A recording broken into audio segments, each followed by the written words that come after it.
ಸಂಕ್ರಾಂತಿ ಹಬ್ಬದಂದು ಮಾನ್ವಿ ತಾಲೂಕಿನ ಚಿಕ್ಕಲಪರ್ವಿ ಗ್ರಾಮದ ನದಿಯಲ್ಲಿ ವಂಶಿ ಕೃಷ್ಣಾರೆಡ್ಡಿ ಎಂಬ ಯುವಕ ಸಾವನ್ನಪ್ಪಿದ್ದು ಸರ್ಕಾರ ಪರಿಹಾರ ನೀಡಬೇಕೆಂದು ಅಖಿಲ ಭಾರತ ವೀರಶೈವ ಲಿಂಗಾಯತ ಮಹಾಸಭಾದಿಂದ ಮಾನ್ವಿ ತಹಶೀಲ್ದಾರ್ ಮೂಲಕ ಸರ್ಕಾರಕ್ಕೆ ಮನವಿ ಸಲ್ಲಿಸಲಾಯಿತು.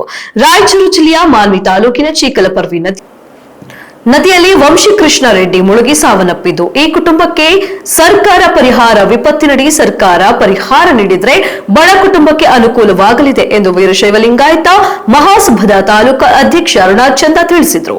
ಸ್ಥಳೀಯ ಶಾಸಕರು ಮತ್ತು ಸಚಿವರಿಗೆ ಘಟನೆ ಬಗ್ಗೆ ಮಾಹಿತಿ ತರಲಾಗಿದೆ. ಆದರೆ ಸರ್ಕಾರದ ಅಧಿಕಾರಿಗಳು ಈ ಸಮಸ್ಯೆ ಅರಿತು ಕೂಡಲೇ ಪರಿಹಾರ ಮಂಜೂರು ಮಾಡಬೇಕು ಎಂದು ಒತ್ತಾಯಿಸಿದರು.